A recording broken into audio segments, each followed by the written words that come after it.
Vamos a terminar con las previas y es momento de analizar la zona de descenso.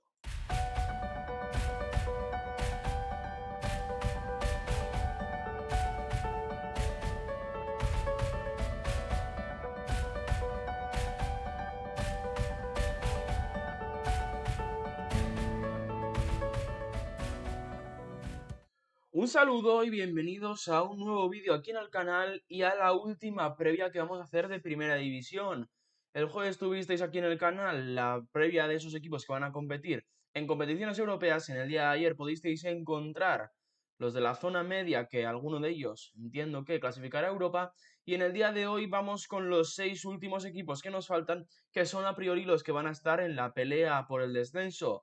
Los 3 ascendidos y 3 equipos que todavía tienen mucho trabajo que hacer en el mercado. Estoy grabando esto a día 21 de agosto, quiere decir que todavía se pueden mover mucho las cosas y de hecho en el momento en el que lo estéis viendo posiblemente ya haya habido fichajes oficiales y salidas oficiales, que es algo importante que tenemos que analizar y comentar. De hecho, en el momento en el que estoy grabando esto va a haber dos nombres que no van a salir en las plantillas de las previas, pero que sí voy a comentar. Y vamos a empezar por el Deportivo Alavés, un Deportivo Alavés que se ha movido bastante en el mercado, hay que decir, ha perdido jugadores importantes, pero creo que ha hecho un buen trabajo. Todavía le falta incorporar, evidentemente, más de un nombre, pero creo que ha hecho un buen trabajo ya. Por comentar un poquito las altas en el Deportivo Alavés, creo que es la primera vez que estamos viendo, evidentemente, un proyecto que se está construyendo para el Chacho Coudet. La temporada pasada sabemos que llega en una situación complicada, acaba salvando al equipo en las últimas jornadas, y en esta primera jornada ya hemos visto algo parecido a aquello que vimos en el Celta, el Chacho Coudet, con ese único medio centro defensivo con 3 jugadores por delante. Lo vimos ya en el estreno liguero contra el Levante. Lo que es evidente es que va a necesitar más delanteros, porque sí, como estáis viendo en pantalla, ha llegado Mariano, ha llegado también jugadores interesantes como Josef Enríquez, que habrá que testearle en Primera División, Carles Aleña, que ya llega en propiedad, Johnny Otto, Pablo Ibáñez, Calebe o Raúl Fernández para ser el portero titular. Pero creo que hay que analizar bastante las bajas, porque creo que se han ido jugadores bastante importantes. Ha perdido a toda la pareja de centrales, tanto a Abdelakar como a Santiago Moriño, como también a Alexander Sedlar. Se han marchado los tres. Luego se ha marchado también Kike García, un delantero muy importante. Se ha marchado Tomás Conegni. Se han ido varios jugadores como Silvia Libre, Adrián Pica o Jesús o Bueno. Y me quedo sobre todo, no porque creo que fuera a ser un jugador importante, que podría haber sido un jugador importante esta temporada, pero no lo había sido hasta ahora, que es la salida de Joaquín Panichelli. Es verdad que Panichelli había demostrado tener la capacidad para a priori ser un delantero titular importante en la primera división, pero bueno, creo que una oferta de 16 millones y medio por parte de Alavés es irrechazable. Y con estas salidas lo que se nos queda en este momento es a Sibera de portero. Coloco a Johnny Otto de lateral derecho y a Pará de lateral izquierdo, pero aquí puede ser que Musa Diarra se haga con la titularidad. Veremos a ver si llega un central, que yo creo que es lo lógico si Ten Águila no vuelve al lateral derecho. Con lo que hay ahora mismo, esto es lo que sale y es lo que vimos el otro día en el partido contra el Levante. En el centro del campo tenemos a Antonio Blanco como pivote, a Pablo Ibáñez, y he colocado a Leñá y a Carlos Vicente, pero aquí podemos ver evidentemente a Guevara, por ejemplo. Podemos ver que Guridi retrasa en la posición, aunque a día de hoy me parece complicado porque al Chacho Coudet le gusta jugar con dos delanteros o con a priori dos delanteros, aunque sabemos que John Guridi no es del todo eso, acompañando a Tony Martínez. Yo creo que es evidente que el Alavés todavía se tiene que reforzar en defensa. Creo que debería de llegar uno o incluso dos centrales, y creo que es importante también que fichen un delantero. Con todo esto, la verdad que yo creo que el Alavés no debería de sufrir. Creo que es evidente que va a estar en la pelea por el descenso, pero a día de hoy, en el momento en el que estoy grabando esto, creo que hay 3, 4, incluso 5 plantillas peores que la del Deportivo Alavés. Así que con todo eso vamos a pasar al siguiente equipo, que yo sinceramente tenía bastantes esperanzas después de un mal año de Champions League, y evidentemente vamos a hablar del Girona, ¿no? Yo creo que el Girona eh, esperaba que en este mercado de verano iba a intentar darle la vuelta a lo que ya había pasado la temporada pasada, que había sido una imagen bastante triste, y la verdad que lo que hemos visto hasta ahora no es esperanzador, y lo que ha salido en el día de hoy con la salida de la Isla Crechi tampoco lo es. Vamos a empezar por analizar primero el tema de las altas, que yo creo que, bueno, han firmado algún que otro nombre interesante. El tema de Hugo Rincón yo creo que puede ser un jugador que aporte en el lateral derecho, pero esperemos que no llegue Hugo Rincón para sustituir a Arnau Martínez en caso de que salga, porque creo que esto sería bastante complicado, y de hecho se ha estado hablando ya aparte de la salida de Ladislav Krejci, que es ya prácticamente oficial, de las posibles salidas tanto de Yangel como de Arnau Martínez, que me parecería bastante preocupante. Ha llegado también Víctor Reis, procedente del Manchester City, un central que me parece interesante. Tomás Lemar, procedente del Atlético de Madrid. Y Axel Witsel también llega libre. Y ha dicho Mitchell que llega para ser mediocentro. Así que veremos cómo se acaba terminando ese centro del campo. En cuanto a las bajas, bueno, Miguel Gutiérrez creo que es la salida más importante. Y de hecho diría que es la única importante. Pero claro, evidentemente a esto se le podría sumar la salida de Krejci, que como digo, ya es prácticamente oficial a los Wolves inglés. Si a esto se le suma la salida de Arnau y de Ángel, yo creo que el Girona estaría perdiendo demasiado. Con todo esto, el 11 que se podría quedar es esto. Evidentemente, esto lo he hecho antes de conocer la posible salida de Krejci. Hay que decir también que Alex Moreno está prácticamente cerrado y que va a llegar, por lo que, si os parece bien, vamos a comentar lo de Gazzaniga en portería, que después de la primera jornada sabemos que la segunda la va a tener que jugar Karpichov, pero yo, sinceramente, espero que Gazzaniga, o creo por lo menos que va a ser el titular. Se ha empezado a hablar en las últimas horas de que el Girona podría estar buscando portero, ha salido el nombre de Iñaki Peña.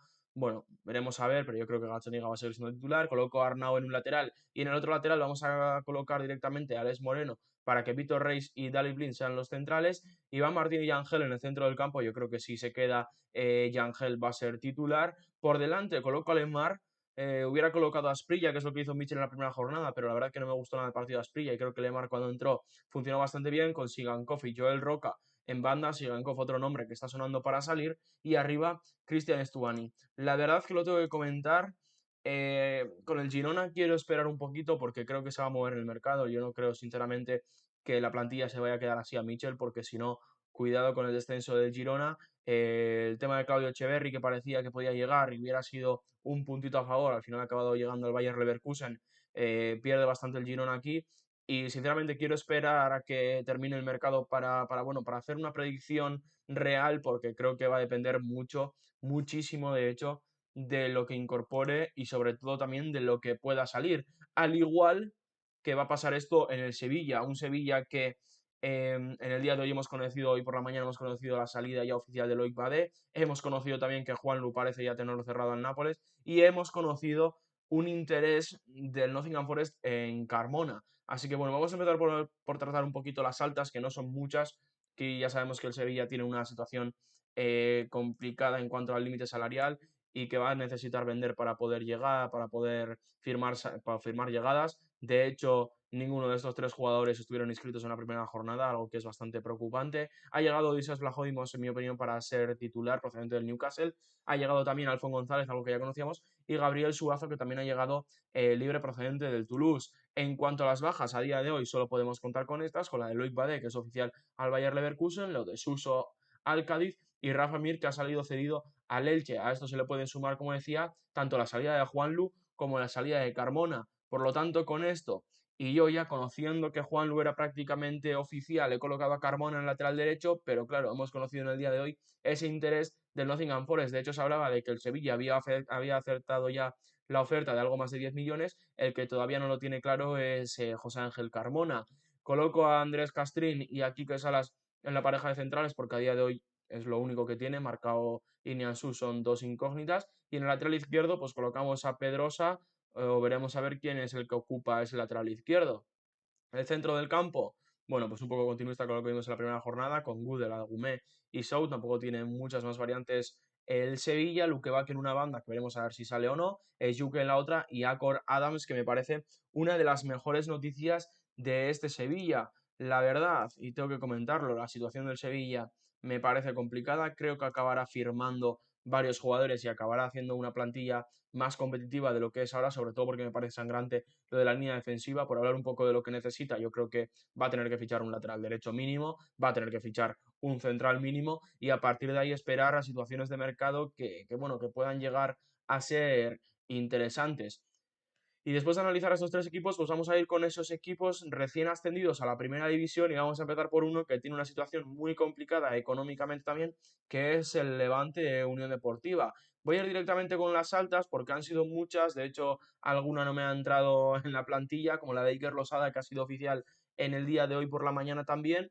bueno, creo que ha firmado algunos nombres que pueden ser interesantes, como la Sagasti, que ya es un jugador con experiencia en primera, también Manu Sánchez, Jeremy Toljan, que no en primera división, pero sí que tiene experiencia en el fútbol europeo. Y bueno, luego ha firmado jugadores jóvenes, como pueden ser Alan Maturo o Matías Moreno, que yo creo que pueden funcionar. Yo creo que el nombre más interesante es el de Coyalipu, que a priori es un jugador que viene para marcar muchos goles y evidentemente el Levante va a necesitar goles para poder mantener la categoría. En cuanto a las bajas, pues bueno, la más importante y la posiblemente única importante es la de Giorgi Koshorashvili, que ya sabíamos que se marchaba al Sporting de Lisboa.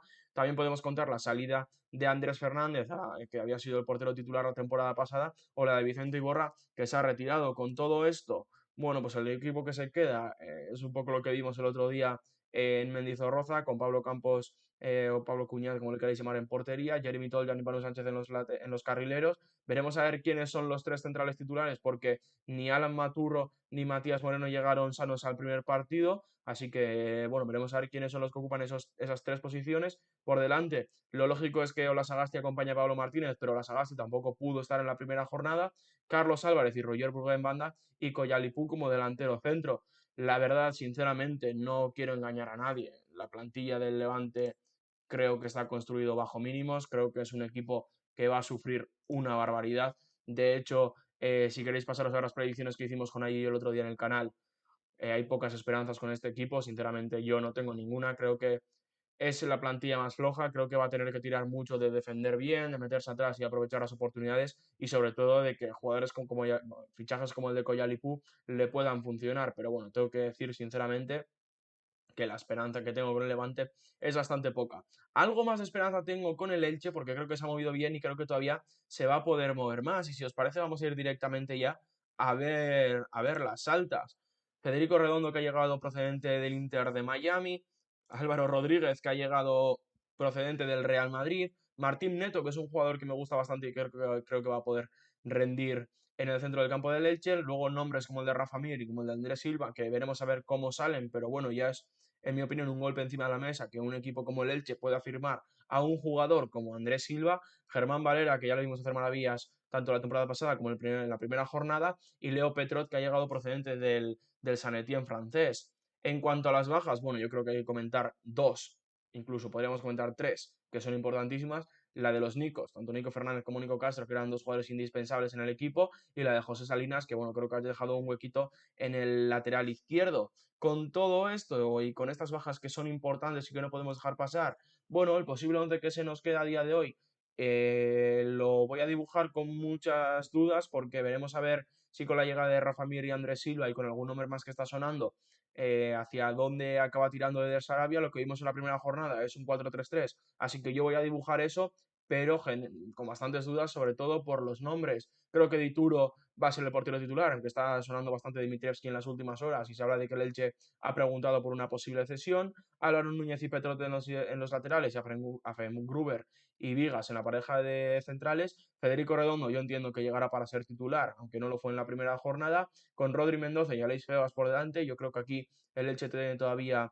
posibilidad de crecer. Germán Valera en una banda. Coloco a Rafa Mir en la otra porque entiendo que si llega Rafa Mir a un Elche es para jugar varios minutos y entiendo que si llega Andrés Silva también lo es para jugar muchos minutos, así que esto es lo que dibujo de primeras, aunque no descartaría que Eder Sabia pueda dibujar una defensa de 5, que pueda meter a más jugadores por dentro y acabar con dos delanteros. Veremos a ver, yo creo que el Elche es un equipo que hay que verle, porque la primera jornada contra el Betis fue un equipo que me gustó bastante, pero hay que seguir viéndole y sinceramente, si a día de hoy es evidente que creo que es un candidato serio, serio, muy serio para descender, creo que todavía puede moverse bastante en el mercado, como creo que se puede mover bastante en el mercado el Real Oviedo, que hace unos minutitos, justo antes de empezar a grabar esto, ha hecho oficial a Josip Brekalo, el mítico jugador croata que esperábamos de él, que iba a ser la siguiente gran estrella croata, y bueno, la verdad es que se ha quedado bastante en el camino, pero en cuanto al Real Oviedo me parece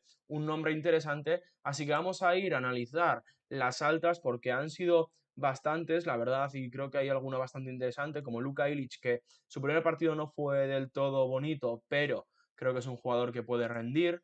el tema de Ilias Chaira que se queda en propiedad, Horatio Moldovan que llega para ser a priori portero suplente, Salomón Rondón, Leander Den que era otro jugador de mucho renombre que llega al Real Oviedo, Eric Bailly, más de lo mismo, y Alberto Reina, que tengo muchas ganas de verle en primera división, es verdad que es su primera jornada, bueno, pues qué decir, ¿no? Acaba expulsado y seguido de esa jugada el Villarreal marca gol, pero aún así creo que es un jugador que puede rendir en primera división. En cuanto a las bajas, pues la verdad que no hay ninguna baja importante. Podríamos hablar un poco de la de Francisco Portillo, que fue un jugador, podríamos decir, importante, pero no ha perdido a nadie el Real Oviedo y esto ya me parece una grandísima noticia.